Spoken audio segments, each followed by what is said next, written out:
You don't belong here, Sophia. Leave this house now. Uncle Victor, this is my father's home. Not anymore. You're not family. I thought my life was perfect until that day. I stood in front of the iron gates of the mansion I grew up in, holding a small bag with my clothes, while security guards I had known since childhood looked away in shame. The same gates that used to open for me with smiles now stayed shut, guarded by men paid to keep me out. My chest was tight, my throat dry, and my eyes burned with tears I refused to let fall. That was the moment my whole world cracked open. But to understand how I got there, I need to take you back 2 weeks earlier, to the day my father died. My name is Sophia, and I was my father's only child. Growing up, people called me Daddy's girl because everywhere he went, I followed. He was a wealthy businessman, respected across the city, a man who built his empire from nothing. When he died suddenly of a heart attack, my world shattered into pieces. I cried until my body had nothing left to give. But grief, I would soon learn, was the least of my problems. On the day of the will reading, the family gathered in the large sitting room of our mansion. Lawyers, relatives, family friends, everyone was there.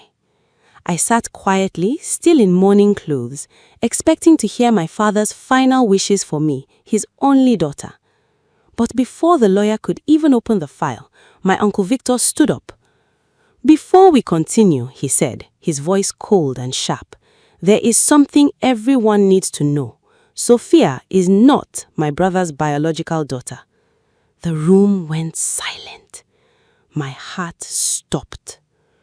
I turned to look at him, waiting for him to laugh, to say it was a joke. But his face was serious, calm even, like he had rehearsed this moment for years. "What are you talking about?" I asked, my voice shaking. Victor's wife, Angela, placed a folder on the table. "We have proof," she said with a smirk. "Hospital records, DNA reports. Sophia is not blood. She has no legal claim to this family's wealth." I felt the floor disappear beneath me.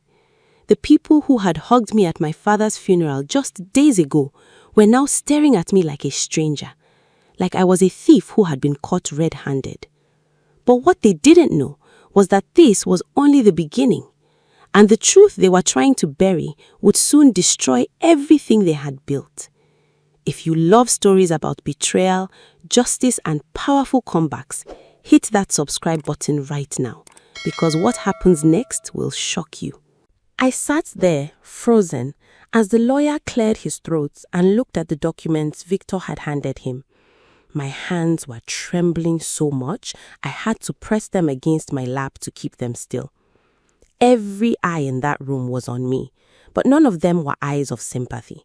They were eyes of judgment, of accusation, of people who had already decided I was guilty of a crime I didn't even understand. "This is impossible," I whispered. "My father raised me. He held me when I was a baby. He was at every school event, every birthday, every—" "Love doesn't make you blood," Angela cut in sharply. "He probably didn't even know, or maybe he knew and felt sorry for your mother. Either way, the law doesn't care about feelings, sweetheart." The word sweetheart came out like poison. The lawyer, a thin man with tired eyes, looked at me with what I thought was pity.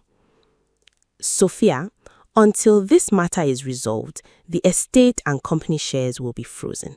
I'm sorry, but the documents presented appear legitimate." Appear. That word would haunt me for weeks. Within hours, my whole life was dismantled.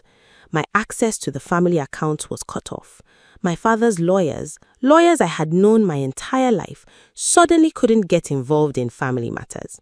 Staff who used to greet me with warm smiles avoided my eyes. By evening, Victor's security team arrived at the mansion with a letter stating that I had 24 hours to vacate the premises since I had no legal right to remain.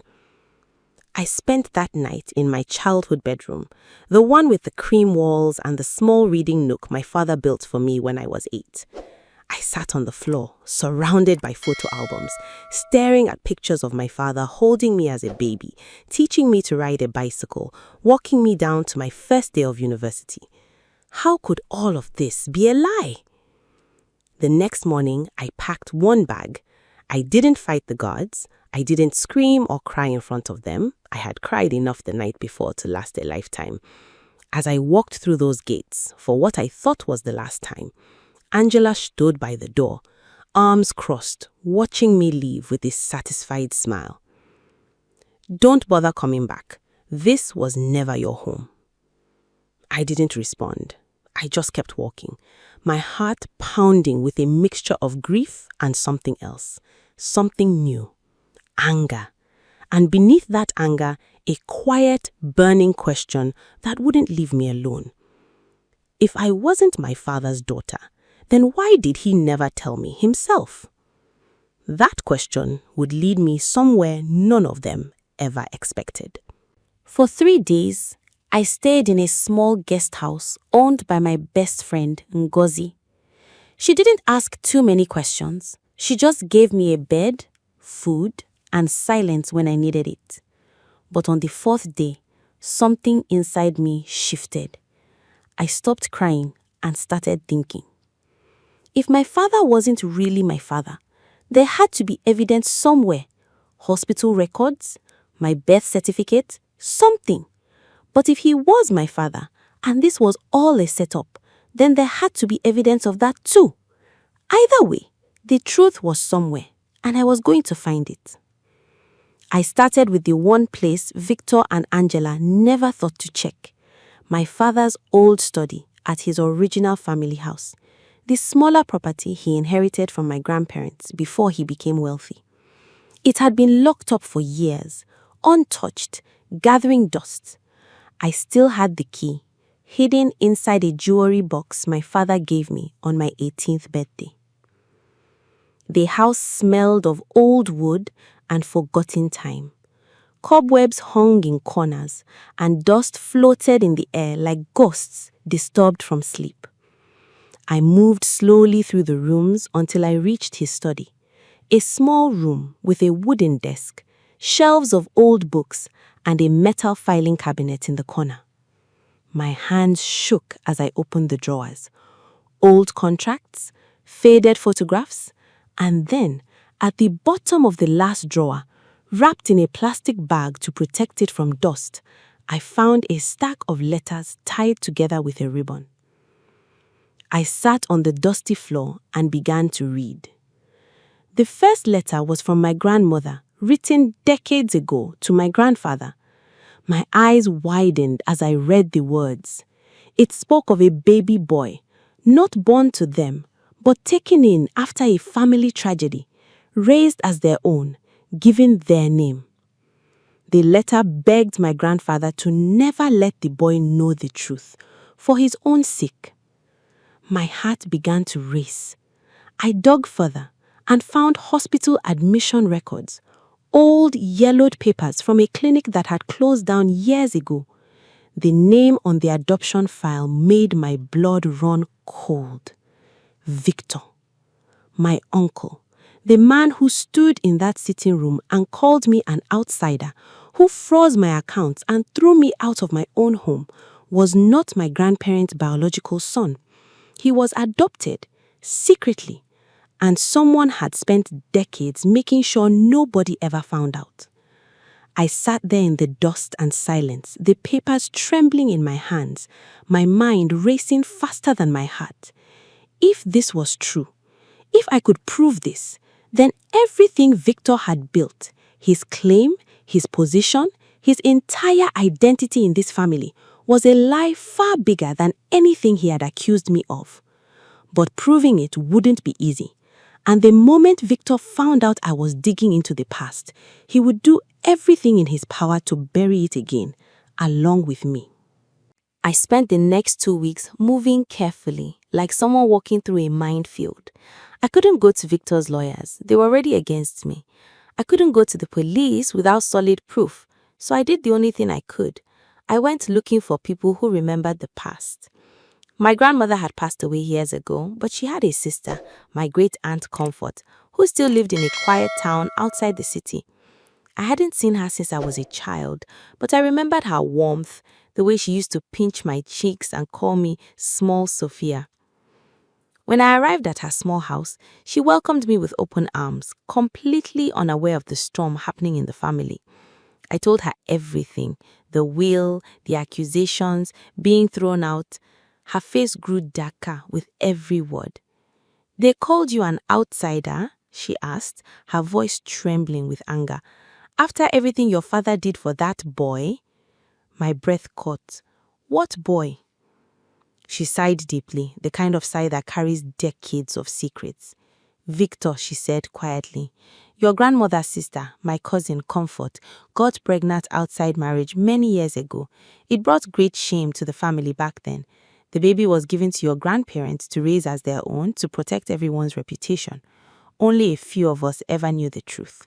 Your father knew. He was older, he remembered everything. But he loved Victor like a real brother and never said a word. He protected him his whole life." I felt my whole body go numb. "Do you have any proof? Anything written down?" Comfort stood up slowly and walked to an old wooden trunk in the corner of her room.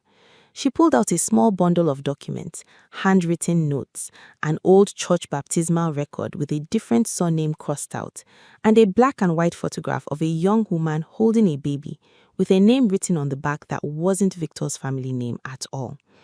"Your father gave me these years ago," she said. "He told me, 'Keep this safe, Auntie, just in case.' I think he knew something like this might happen one day." My hands trembled as I held the photograph. My father had known. He had protected Victor for decades, even given him a place in the family business, even treating him as an equal heir.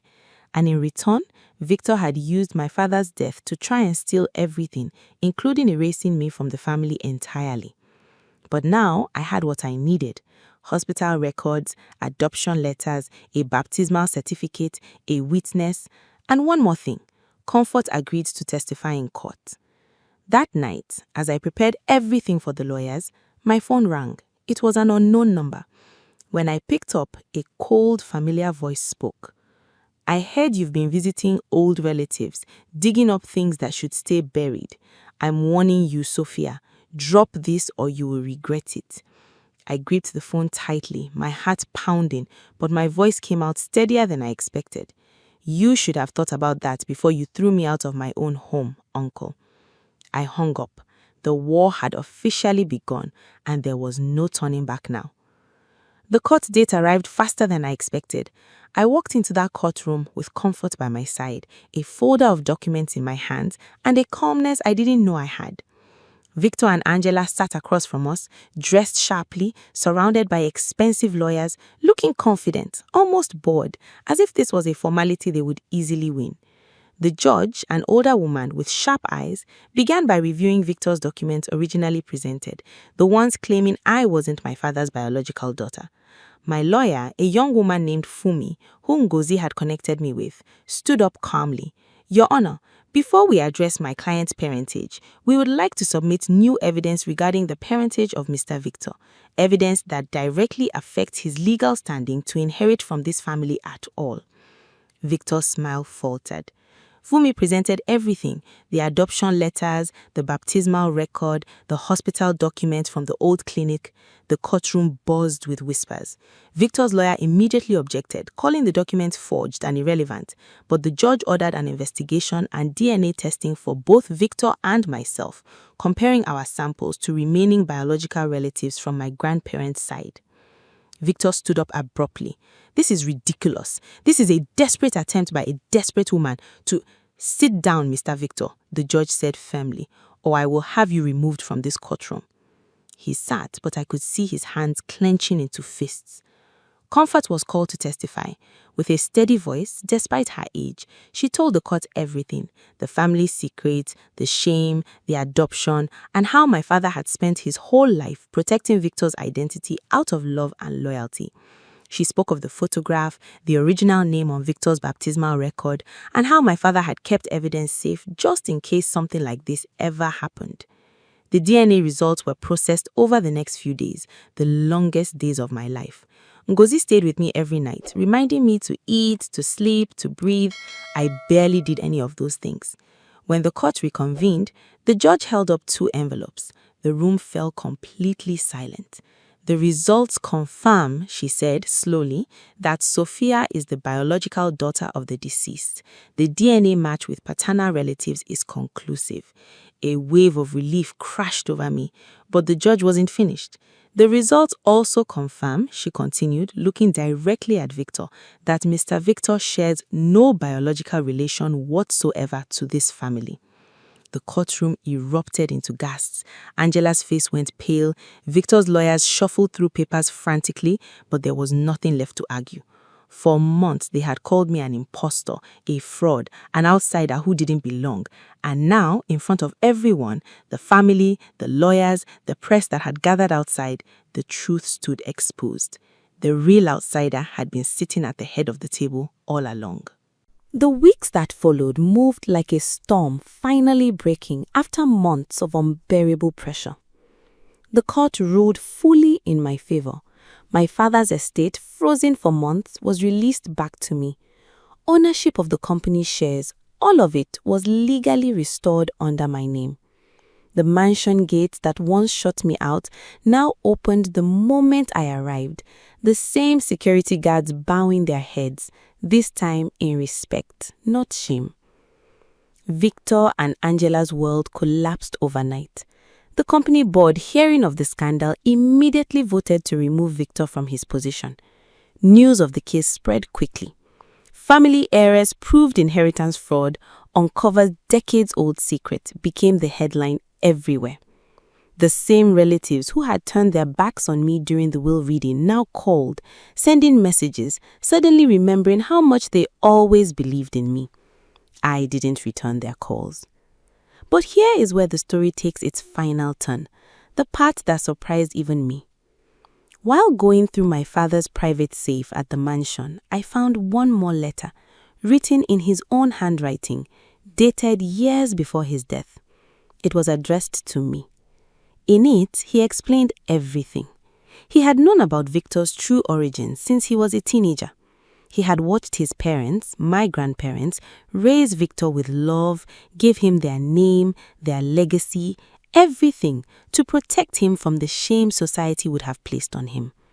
My father said he made a promise to never let that secret destroy Victor's life, because a man should not be punished for a truth he had no control over, only for the choices he makes with it.